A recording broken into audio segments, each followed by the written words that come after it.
চাইলেই কিন্তু একজন হেল্পিং হ্যান্ড রেখে বাসার সব কাজ করানো যায়, কিন্তু নিজের সংসারের কাজ আপনি নিজে যতটা ভালোবেসে এবং যত্ন সহকারে করবেন, হেল্পিং হ্যান্ড কিন্তু সেটা কখনোই করবে না। আমার তো মনে হয় প্রতিটা মেয়েই তার সংসারের কাজগুলো যত্ন সহকারে নিজের হাতে করতেই পছন্দ করে। তো আমিও হচ্ছে ঠিক সেরকমই একটা মেয়ে।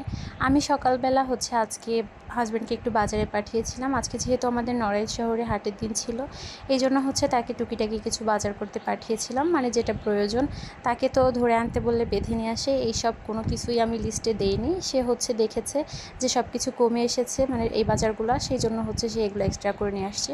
তাকে বলেছিলাম শুধু কিছু মাছ আনতে। তো যাই হোক, মাছগুলো আমি গুছিয়ে রেখে কেটে ধুয়ে দুপুরে রান্না করতে চলে আসলাম। আজকে বাজার থেকে যে মাছগুলো আনা হয়েছে সেগুলোর কোনোটাই রান্না করব না, কারণ আজকে হচ্ছে বাজার থেকে বাটা মাছ, তারপরে হচ্ছে তেলাপিয়া মাছ, কিছু পাঙ্গাস মাছ আর হচ্ছে 2টা মুরগি আনা হয়েছিল। সেগুলো আমি সব কিছু কেটে ধুয়ে ফ্রিজে রেখেছি। বাটা মাছ আর হচ্ছে তেলাপিয়া মাছ ভাজি করে খাওয়ার জন্য আনা হয়েছে। তো আজকে দুপুরের জন্য আমি হচ্ছে পেঁপে দিয়ে রুই মাছ দিয়ে পাতলা একটা তরকারি রান্না করব। আর হচ্ছে চিকন করে ডাটা কেটে নিয়েছি, কাঁঠালের হাঁটি, সাথে চিকন করে আলু।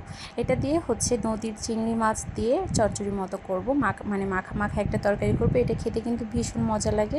ডাটা দিয়ে চিংড়ি মাছের এই মাখা তরকারিটা যে আজকে এত বেশি মজা হয়েছে, আমার হাজব্যান্ড একাই শেষ করে ফেলেছে। একদম অল্প করেই তরকারিটা রান্না করেছিলাম। আমি হচ্ছে 2 চুলায় 2টা রান্না বসিয়ে দিয়েছি, যেহেতু আজকে একটু মাছ টাছ কেটে দেরি হয়ে গেছে, মানে রান্না করতে অনেকটাই লেট হয়ে গেছে। এই জন্য হচ্ছে আমি খুব তাড়াতাড়ি করতেছিলাম রান্নাটা দ্রুত শেষ করার জন্য, কারণ যেহেতু হচ্ছে দুপুর হয়ে এসেছে, সবার ক্ষুধাও লেগে গিয়েছে। এই জন্য হচ্ছে আমি ঝটপট করে রান্নাটা করে নিচ্ছিলাম। 2 চুলায় 2টা আইটেম বসিয়ে দিয়েছি, যাতে আমার রান্না করতে একদমই কম সময় লাগে। আসলে সকালবেলা যদি কোনো বাজার আনা হয় আর সেই বাজারে যদি থাকে মাছ, তাহলে তো সেগুলো গুছিয়ে রান্না করতে একটু দেরি হবেই, এটা স্বাভাবিক।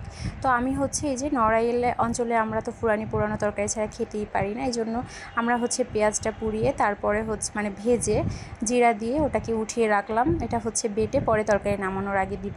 তো আমি হচ্ছে এখন এই যে কড়াইটা আর একটু ভালোভাবে গরম করে নিচ্ছিলাম।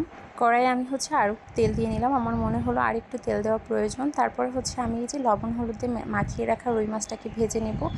আর একটা চুলাতে আমি হচ্ছে পেঁয়াজ কুচি, তারপরে হচ্ছে জিরা বাটা, রসুন বাটা, তারপরে ফালি করা কাঁচামরিচ দিয়ে এটাকে ভালোভাবে কষাই করে নিয়েছি লবণ হলুদ দিয়ে।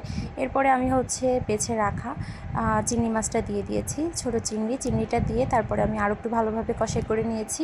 এরপরে হচ্ছে আমি ওই যে সবজিগুলো কেটে রেখেছিলাম, চিকন করে কেটে রাখা হচ্ছে ডাটা, তারপরে হচ্ছে কাঁঠালের বিচি আর হচ্ছে আলু, এটাকে দিয়ে আমি আরও একটু ভালোভাবে লবণ হলুদ দিয়ে এটাকে সুন্দর মতো কষাই করে নিব।